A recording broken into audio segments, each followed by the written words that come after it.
¿Hay que dolarizar en Argentina? Am, Algo hay que hacer seguro.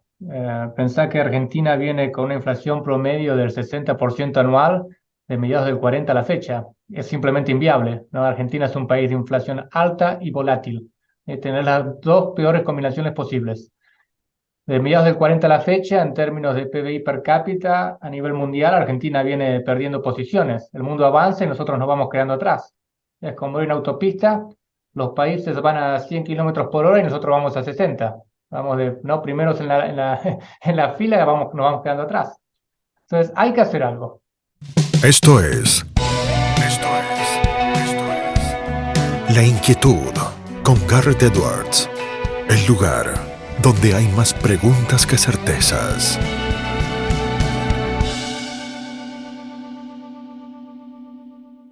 Damos vuelta de página aquí en La Inquietud por CNN Radio Rosario. Tenemos un enorme honor, placer y privilegio. Escuchen bien, es profesor asociado de Economía y director del Centro para una Empresa Libre, para la Empresa Libre en la Universidad de Texas, en El Paso, en la University of Texas at El Paso. Es Senior Fellow en el American Institute of Economic Research en los Estados Unidos de América. Es Fellow en la Universidad del SEMA del Centro Friedman Hayek para el Estudio de una Sociedad Libre. También es coeditor de Libertas, Segunda Época. Ha sido presidente de API, la Association of Private Enterprise Education, y también ha sido director de la Montpellier Society. Es doctor en Economía por Suffolk University, es máster en Economía y Ciencia Política por SEADE, es economista por la Universidad Católica Argentina. Ha escrito con gran éxito junto a Emilio Campo Dolarización, una solución para Argentina. También ha publicado otra serie de libros como, por ejemplo, Capital and Finance, Theory and History. No es otro que el doctor Nicolás Kachanowski, quien tiene el placer, nosotros tenemos el placer de que nos acompañe. Nicolás, ¿cómo estás? Gartner te saluda. ¿Qué tal? Saludos. Gracias por la invitación. Gracias, Nicolás, por aceptarla. Muchos temas para arrancar a charlar contigo, pero te pregunto lo mismo que le pregunté a Emilio Campo cuando estuvo aquí en este programa. ¿Hay que dolarizar en Argentina? Am, Algo hay que hacer seguro. Pensá que Argentina viene con una inflación promedio del 60% anual de mediados del 40 a la fecha. Es simplemente inviable, ¿no? Argentina es un país de inflación alta y volátil. Tener las dos peores combinaciones posibles. De mediados del 40 a la fecha, en términos de PBI per cápita, a nivel mundial, Argentina viene perdiendo posiciones. El mundo avanza y nosotros nos vamos quedando atrás. Es como ir en autopista, los países van a 100 kilómetros por hora y nosotros vamos a 60. Vamos de, no, primeros en la fila, nos vamos quedando atrás. Entonces, hay que hacer algo. Y el problema es que hay distintas políticas monetarias que uno puede aplicar. Dolarización, tipo de cambio fijo, convertibilidad como tuvimos en los 90, etcétera. Hay distintas maneras de ponerle un fin a esta inflación y avanzar con otras reformas, etcétera. Pero se juntan dos problemas. Uno es que lo que se vaya a hacer tiene que ser técnicamente consistente, es decir, el plan tiene que estar bien diseñado. Pero con eso no alcanza. Hace falta también que el plan sea creíble. Es decir, que creamos que para la próxima elección el gobierno no se va a dar vuelta y te va a sacar el plan de golpe, ¿sí? Como lo hemos visto más de una ocasión. Y recordemos, ¿no? La ley de intangibilidad de los depósitos se dio vuelta en menos de un año. Entonces, Hmm. está la combinación de algo consistente y que además sea creíble. Pero varias de las propuestas que vemos dando vuelta pueden ser técnicamente consistentes, ¿no? Que la convertibilidad con el real, que competencia de monedas, etcétera. El problema es si son creíbles. Y ahí es donde creemos que la dolarización le saca ventaja, es una de las áreas donde le saca ventaja a otras reformas. Una de las, para el caso argentino, ventajas de una dolarización es que es difícil, no imposible, pero es difícil deshacerla, lo cual le da un componente de credibilidad que no depende del político argentino. Es institucional, viene de afuera y es muy difícil una vez que le das a la gente en su bolsillo los dólares ir y sacárselos. Entonces, esa dificultad de que sea reversible lo hace una reforma creíble, que es algo que las otras reformas les cuesta tener dado el contexto y la historia de Argentina. Nicolás, te llevo por el camino de la historia argentina, que justo ahí lo mencionabas, porque hablabas de otras propuestas que aparecen a la par y que a lo mejor resucitan conceptos que ya aparecieron en la Argentina, ese de la convertibilidad. ¿Por qué te parece que la convertibilidad fracasó? ¿Fracasó porque no hubo dolarización luego de ella o a la par? Fracasó por el mismo problema que tiene Argentina a lo largo de sus años, un déficit y deuda impagables y eventualmente cuando la cuerda ya no daba más, lo que la dirigencia política decidió fue salir de manera muy desordenada de la convertibilidad en lugar de poner las cuentas en orden, que es lo que hacemos nosotros en nuestra casa cuando no nos dan los números y tenemos que ajustar. Es el mismo principio. Y acá quiero recalcar un punto, ¿sí? La profundidad, la seriedad de la crisis del 2001 no fue solo por irse de la convertibilidad o haber tenido convertibilidad, es por haberlo hecho de la peor manera posible, ¿no? Con especificaciones, corralitos, corralones, etcétera. Y vos podés salir de un régimen monetario de manera ordenada o de manera desordenada. Si lo haces de manera desordenada, no podés después echarle la culpa al régimen monetario, si tu salida es ¿no? a los golpes. Y ese fue el gran problema de por qué el 2001 fue tan serio. Ahí marcabas, Nicolás, antes la ventaja de su irreversibilidad, ¿no? La de la dolarización a contraste de otras medidas. En el horizonte temporal argentino, los 10 años de convertibilidad al final no fueron irreversibles, incluso a pesar de que parecería que 10 años de algo en la Argentina son un montón, ¿no? Sí, quiero remarcar que eh, vos podés desdolarizar, o sea, es reversible, pero más difícil, más costoso, ¿no? Zimbabue pudo desdolarizar, República Dominicana desdolarizó, muchos países que han estado dolarizados en la primera mitad del siglo XX, pequeños, pero han estado dolarizados, salieron de la dolarización. Pero después es cierto que tenés casos como el de Rafael Correa en Ecuador, ¿no? Muy popular, imagen positiva muy alta, poder político para reformar la Constitución, pero no se llevó al dólar puesto. Hmm. Entonces, es más costoso para un político desdolarizar sin que sea imposible. Eh, en el caso de la convertibilidad, duró 10 años, una eternidad en Argentina, y de golpe nos dimos cuenta que, a pesar de que la convertibilidad fue aprobada por ley del Congreso, cuando hacía falta esa ley se saca. Y se sacó, como decía recién, ¿no? A los golpes, de manera desordenada. A diferencia de una dolarización, en la convertibilidad vos mantenés los pesos en circulación. ¿Sabes? Si te querés salir es mucho más fácil. Vos decís, bueno, de ahora en más, los pesos no son convertibles en dólares y listo. Pues lo que está circulando en la calle son los pesos. Y ahora ya no son convertibles en dólares. Pasás a tener un tipo de cambio a otro nivel. En el caso de una dolarización, los pesos ya no existen. Entonces Hmm. vos no podés decir dejan de ser convertibles. No, porque no hay pesos. Si vos vas a Ecuador, tenés dólares, no tenés sucres. Si vas a Panamá, tenés dólares. El balboa es solo moneda, etcétera. Entonces, en ese sentido, en cuestiones de, digamos, de qué pasos a seguir, es más difícil salirse de una dolarización que salirse de una convertibilidad. De la convertibilidad se pudo salir como se pudo salir porque no se dolarizó a fines de los 90. Pues si vos estás dolarizado y no hay pesos, dejan de existir, ¿cómo haces para reintroducir el peso en el mercado? Tenés que ir y los dólares que circulan en la calle los tenés que tomar por la fuerza, o la gente los quiere, no es que no los quiere, ¿sí? La gente no quiere pesos, los quiere sacar de encima, es fácil. Si tengo los dólares, dame los pesos, la gente va a hacer cola.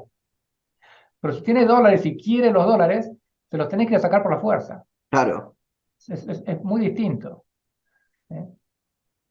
Nicolás, hablabas ahí un poco de los cambios de normativa, de ese tipo de discusiones que se dan, y han aparecido algunos periodistas, no abogados en ese caso, pero sí periodistas, que hablan de la constitucionalidad o no de esta medida, de esta posible medida. ¿Vos cómo analizás esto? Es cierto que sos economista, pero seguramente que has estudiado este costado.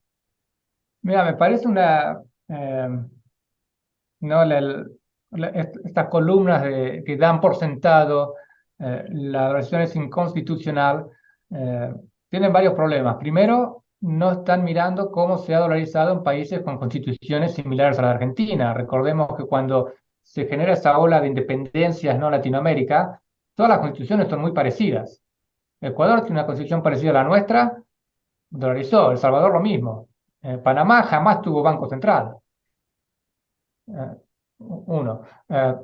Dos, hay que separar lo que es una obligación de una atribución. Yo puedo tener como país soberano o la obligación de emitir moneda local o la atribución, el derecho, pero no la obligación de emitir moneda local. Es muy distinto. Si vos mirás la Constitución, lo que se da son atribuciones, no obligaciones. Entonces, que el Estado argentino tenga el derecho de emitir moneda local no quiere decir que deba hacerlo. Otra cuestión es si mirás no las palabras que se usan en el artículo, hablan de hacer señar moneda. Sí, lo que el Estado tiene que hacer es asegurarse que haya moneda en el país, que no es lo mismo que decir tiene que ser emitida por el Estado y su Banco Central, etc. Si mirá de cuándo es la Constitución, cuando se escribió la Constitución no había bancos centrales como los tenemos hoy. Entonces, me parece que esa lectura de que es inconstitucional no es sostenible y hasta donde vemos, constitucionalistas eh, coinciden que no es el caso, que es inconstitucional. Sí, no, por favor, Déjame continúa. darte un punto más. Vos podés hacer, y voy a hacer un poco general para que se entienda el punto, dos lecturas de cómo lees esta normativa. Una es una lectura muy positivista, donde lo que está escrito es una fórmula, lo tenés que aplicar, el Estado tiene que emitir su moneda. Lo resuelve muy simple, emite un billete conmemorativo pesos, queda guardado en una caja, y legalmente hablando, si esa va a ser tu filosofía de cómo leer la letra, se emitió, listo. Y circula, que hace falta en algún lugar pequeño y listo. Otra es esta lectura más de derecho común, common law, cuál es el espíritu de la ley. Y el espíritu que, bueno, entre lo que el Estado o gobierno debe proveer a la sociedad es asegurarse que haya moneda, por más que sea una extranjera. Si la moneda funciona y es la que el mercado quiere, ¿qué problema hay? Lo que me gustaría ver en estos columnistas es el mismo énfasis cuando el Banco Central, el gobierno, etcétera, violan la Constitución de proteger el valor de la moneda, que no es accidental, como decía recién, es desde hace ya varias décadas. Impresionante ahí los ejemplos, Nicolás, los pusiste bien en claro con una reducción al absurdo, ¿no? Con la imagen del billete conmemorativo guardado en una cajita para complementar con la letra de la ley, si es que no el espíritu, que es la otra discusión. Te llevo a un campo que hace rato, junto a tu colega Emilio Campo, vienen explicando en redes sociales con bastante asiduidad, que es la pregunta de dónde están los dólares o de dónde salen los dólares para una dolarización, porque es algo que los economistas no terminan de ponerse de acuerdo, ¿no? Con cómo se hace ese cálculo. Es una pregunta muy importante y también es coyuntural, y esto lo voy a explicar ahora en un par de minutos. Ah, pero hay dos errores comunes cuando cuando vas a dolarizar, qué dólares mirás. El primer error es asumir, quizás de manera implícita, no inconsciente, que vos necesitas todos los dólares el día uno. Y eso no es así. Cuando vos dolarizás tenés dos canjes. Por un lado, el dinero en depósitos, en los bancos, etcétera, dinero que está básicamente en computadoras. Eso es un cambio en el contable en el balance del banco, que te despertás mañana y en vez de pesos dice dólares. Después tenés los pesos que están en circulación, ¿no? En tu billetera, en el cajero, en un comercio, etcétera, que hay que ir rescatándolos y cambiarlos por dólares. Eso lleva tiempo, no se hace en un día. En Ecuador el proceso llevó alrededor de 9 meses. Entonces, si vos dolarizás a partir, digamos, el 1 de enero, por poner una fecha fácil, no es que tenés que tener todos los dólares el 31 de diciembre, pues te va a llevar varios meses hacer todo ese canje. Ese es el punto uno. El punto dos es, los dólares que tenés no es solo las reservas netas del Banco Central. Las reservas netas del Banco Central son cuántos dólares hay en el central, quitarles los dólares que no son del central o está comprometido a devolver una deuda, etcétera, cuántos dólares le quedan netos. Esas son las reservas netas. Esa es una parte de las reservas que vos podés usar para canjear pesos. Después tenés otros activos en el Banco Central, principalmente letras intransferibles, ¿no? Que es la gran bolsa. Que no es que vos podés ir con una letra intransferible y decirle dame pesos, te doy un pedacito del papel de la letra intransferible. ¿ya? Son bonos que el central no, ni siquiera puede vender en el mercado para capturar dólares, son letras intransferibles. Entonces, esos activos, que no son líquidos, no son dólares en sí, los podés monetizar. Para ponerlo en sencillo, lo que estamos diciendo es, toma estos activos, sacalos de la jurisdicción argentina y ponerlos en una jurisdicción segura. Crea un fondo, un trust en Estados Unidos, Suiza, algún lugar así, fuera del alcance de la jurisdicción argentina. Y esos activos, el Tesoro dice, dame las letras intransferibles y te doy unos nuevos bonos que son más fáciles de manejar. Bonos cero cupón o bonos que ya tengo emitidos, etc. Y contra esos bonos, este trust puede emitir sus propios bonos de corto plazo en dólares, como son las LELIQs hoy en pesos, y usar eso para ir rescatando LELIQs, si hace falta conseguir algunos dólares de liquidez para canjear pesos, etc. Es decir, no hace falta tomar las letras intransferibles y salir a venderlas al mercado. Es donde varios colegas se confunden bastante. Estamos hablando de otra cosa. ¿Sí? Quienes han seguido los temas financieros en los últimos años es como un asset-backed security o un mortgage-backed security. Vos tenés los activos y contra esos activos generás liquidez. Y con eso podés completar los dólares que te faltan. A esa estructura le podés agregar otros adicionales. Bueno, podemos agregar dólares provenientes de exportaciones o como fuera. El punto es que vos tenés, una vez que tenés la estructura, le podés agregar adicionales para fortalecer o agrandar ese fondo. Dicho esto, lo que siempre nos preguntan es, bueno, si dolarizas hoy, ¿a qué tipo de cambio están los dólares, etcétera? Acá le estoy dando, bueno, vos tenés reservas netas y tenés una estructura, una manera financiera de aumentar el valor de estos dólares que vos tenés para sacar pesos y las famosas LELIQs. Eso es una cuestión de cómo dolarizas, la cuestión técnica de cómo se hace. Sí. Otra pregunta es cuándo vas a dolarizar, ¿sí? El timing. Nosotros no estamos diciendo tiene que dolarizar mañana Massa junto a Alberto Fernández, no lo creemos viable y no No. sabemos si lo van a hacer bien. Entonces, no estamos diciendo esto hay que hacerlo hoy. Hasta ahora no han hecho nada bien, pero esa no sé. es una opinión mía. Después vos podés ver si la refrendás o no. Si van a romper una dolarización, mejor esperar, ¿sí? Aguantar un poco más. Nosotros estamos pensando para un nuevo gobierno que sea más creíble, técnicamente más sólido, etcétera. Y vaya uno a saber cuáles van a ser las condiciones de mercado si el próximo gobierno decide no avanzar con una propuesta de este estilo. No tenemos la bola de cristal para decirte el tipo de cambio en tal fecha va a ser tal.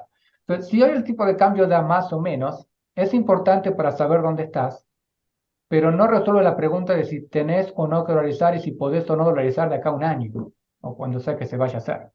Y es otra cuestión donde varios colegas se pierden, se están mirando el hoy, y eso es lo que decía al principio, el cálculo es coyuntural. Y bueno, puedes decir, la coyuntura de hoy va a ser la misma que si asume un nuevo gobierno. Suponete que asume un nuevo gobierno con buenas elecciones, buenas expectativas, y dice, vamos a avanzar con reforma monetaria, dolarización, etcétera. El riesgo país, por ejemplo, va a bajar, lo cual te cambia totalmente los cálculos financieros de este ejercicio. Entonces, de nuevo, es importante saber la coyuntura de hoy, pero no te podés quedar atrapado en si hoy los números no dan, entonces esto es hablar en el aire, es tirar humo y no sé, todas las cosas que veo por las redes que nos dicen. Es muy importante, Nicolás, esto último que marcabas. No es solamente la herramienta, sino aquel que usa la herramienta y que la sepa usar, porque digo, a lo mejor tenés el mejor escalpelo del mundo, pero que si el cirujano no lo sabe usar o no es cirujano, no va a poder entonces aplicarlo. ¿Sirve la analogía para entenderlo?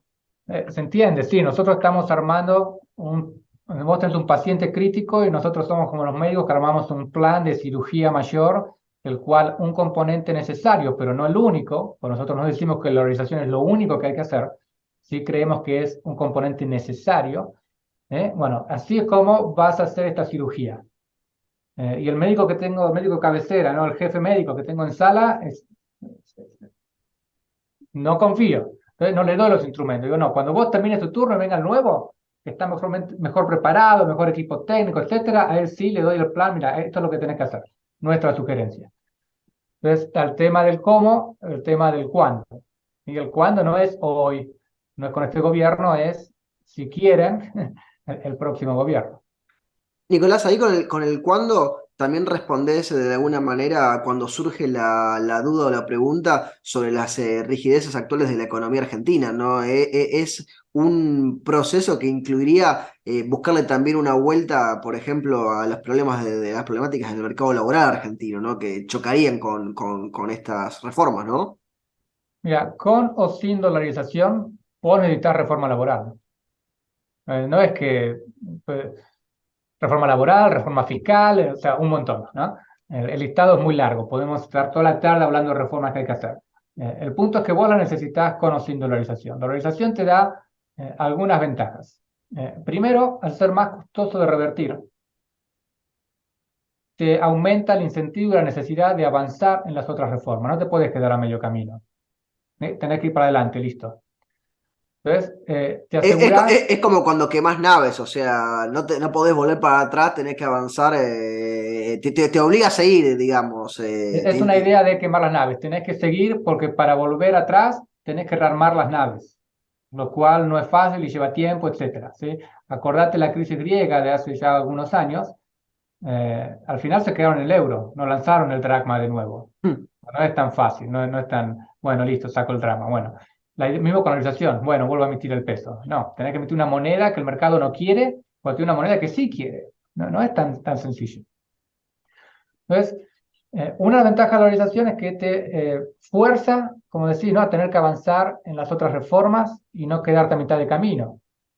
Que es un riesgo, polarización, si se genera un shock positivo muy fuerte de entrada.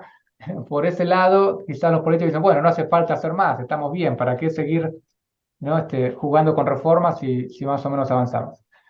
Eh, eh, Otra ventaja que te da una estabilidad monetaria creíble, que hoy la política argentina no es que la política argentina no es creíble, es que no puede generar credibilidad. Si vos no podés generar credibilidad, la tenés que traer de afuera. Y la dolarización te da eso en algo no menor, como estabilidad de precios a largo plazo. Si vos mirás Ecuador, Sí. hay mucho que aprender de Ecuador para Argentina, dolariza y no hace todas las reformas ideales que nos gustaría ver que Argentina haga si dolariza. También se quedan un poco a mitad de camino. Pero es preferible, si sos un país como Argentina, Ecuador, ¿no? Estos países problemáticos, es preferible estar dolarizado a mitad de camino en reformas que no estar dolarizado y seguir como seguimos de crisis terminal en crisis terminal. ¿Ves? El punto es siempre comparar escenarios relativos y realistas. ¿Sí? Si tengo enfrente a alguien que me dice, no, ¿cómo vas a dolarizar? Vos lo que tenés que hacer es ser como Suiza. Bueno, obvio, pero no es realista. Y el punto es que las reformas realistas en la Argentina cada vez son menos. Porque en verdad no me dicen tenés que ser como Suiza. Me dicen tenés que hacer lo que hizo Perú, Colombia, Chile. Digo, está bien, pero hoy para Argentina no es realista. Si esas políticas me parecen no aplicables en Argentina, la solución que nos queda es una reforma mayor como dolarización. Y quiero agregar un punto. Por favor. Nuestro, Nuestra motivación en esta reforma es minimizar la probabilidad de fracaso de un nuevo plan antiinflacionario. Entonces, nuestra motivación no es maximizar el área donde el gobierno todavía puede hacer política monetaria. Nuestro objetivo es minimizar probabilidad de fracaso por el miedo o el posible costo que si Argentina vuelve a comerse otra de esas crisis cambiarias, etcétera, del nuevo plan antiinflacionario, ya entrar en una situación de, ¿no?, trampa de pobreza de la cual es muy difícil salir. Entonces, nuestro objetivo es evitar ese escenario. Preferimos errar en qué tan dura la dolarización en cuanto a, ¿no?, chequeos que el gobierno no te la lleve puesta para evitar ¿no?, ese potencial escenario. Nicolás, aprovechamos que te tenemos, te hacemos una penúltima pregunta antes de liberarte. Te muevo un poco el esquema, le hemos dedicado bastante tiempo, igual siempre es importante hablar de dolarización, pero te pregunto un poco, ¿cómo vas viendo las ideas de la libertad en 2023? Te la tiro genérica, pero para alguien que siempre ha estado y está tan vinculado con estos movimientos, estas discusiones, ¿cómo vas viendo las ideas de la libertad 2023 en el mundo? Te la tiro, mira. Um, una buena pregunta. Eh, eh, en Argentina, mi percepción es mucha confusión. Se le dice liberar a muchas cosas que no lo son. Veo un movimiento liberal dividido, fragmentado,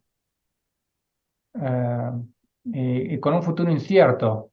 ¿Sí? Cuando uno piensa, pero no es una cuestión de estar presente, etcétera, es una cuestión de tener argumentos sólidos, respetables, etcétera, y a veces desde acá, ¿no? En Argentina veo las redes sociales, los medios, etcétera, y el liberalismo en Argentina me hace acordar a la izquierda en Argentina, ¿no? Son fragmentados en pequeños partiditos que se pelean, uno no sabe por qué. Entonces, la imagen que se está dando me preocupa a futuro. Y creo que esto lo he mencionado a veces cuando me preguntaban, creo que es un error estratégico, si se quiere, y no lo digo ni por Milei o Expert solo, ni por nadie puntual, lo digo en general. Entrar a política abanderándose con la bandera del liberalismo. La política es por definición el barro. Vas a tener que negociar, vas a tener hacer cosas que no te gustan, etcétera. Y lo que importa es si las ideas avanzan o no, no si tengo la bandera del liberalismo puesta o no. Eso es totalmente secundario. Y se corre el riesgo de manchar algo que Argentina necesita tanto como la idea de una economía de mercado por llevar esa bandera, ¿no? a la política. Vamos a tener que pasarnos décadas explicando, no, bueno, eso no es liberalismo, eso fue tal cosa. Y es un costo innecesario, me parece. A nivel mundial, no lo sé, no lo tengo tan claro. Creo que todavía estamos viendo un reordenamiento del tablero después de cómo no han reaccionado los gobiernos ante el COVID. Hemos cerrado el mundo. Es quizá la restricción más fuerte a libertad, justificado o no, totalmente otro debate que posiblemente en la historia, o al menos en la historia moderna. Y creo que hay mucho todavía por procesar y reordenarse. Así que la verdad no sé, para mí es un signo de pregunta. Y con el signo de pregunta pasamos a la última pregunta, Nicolás, que se la hacemos absolutamente a todos nuestros entrevistados aquí en La Inquietud, porque el nombre del programa es un juego de palabras. ¿Qué inquieta a Nicolás Kachanowski? Bueno, sobre estos temas que estamos hablando, me inquieta la total distracción de quienes tienen el futuro del país en sus manos. Quizá no estoy diciendo nada nuevo o ajeno, pero vos tenés un país que camina a una hiperinflación, cuando eso en el mundo ya no existe, y no ves discusiones serias de propuestas, reformas, más allá de cuestiones menores. De nuevo, voy a decir algo trillado, pero es ver, ¿no? la orquesta en el Titanic. Es increíble, lo cual el problema es que este tipo de reformas que alineen los incentivos de quien está a cargo del país con lo que el país necesita, se dan por dos cosas. O un accidente histórico, hay una guerra, un terremoto o algo que pum, ¿no? Reforma las instituciones y de casualidad, de buena suerte, están bien alineadas. No sé, quizás la historia de Corea del Norte y Corea del Sur, ¿no? Evento histórico, dividió el país, instituciones de adversas, o Japón, ¿no? Con el caso de Estados Unidos. La otra alternativa es que tengas un estadista, ¿no? Un Winston Churchill, que viene y no le importan las encuestas y cambia el país. Vos en Argentina no tenés estadistas, tenés seguidores de encuestas. Entonces estás atrapado en ese, voy a tener buena suerte, o cuándo vamos a tener la persona que cambie esto, y no se lo ve. Yo lo veo eso es lo que inquieta. Argentina es caso de estudio de fracaso autoproducido. Vos mirás los países y Argentina es un caso único en cómo se va quedando atrás. Nicolás, te agradecemos muchísimo el tiempo que te has tomado para charlar con nosotros y con nuestra audiencia y te mandamos un fuerte abrazo. Gracias a ustedes. Lo teníamos a Nicolás Kachanowski aquí en La Inquietud por CNN Radio Rosario. Esto fue La Inquietud con Garrett Edwards. Síguenos en redes sociales y en www.edwards.com.ar.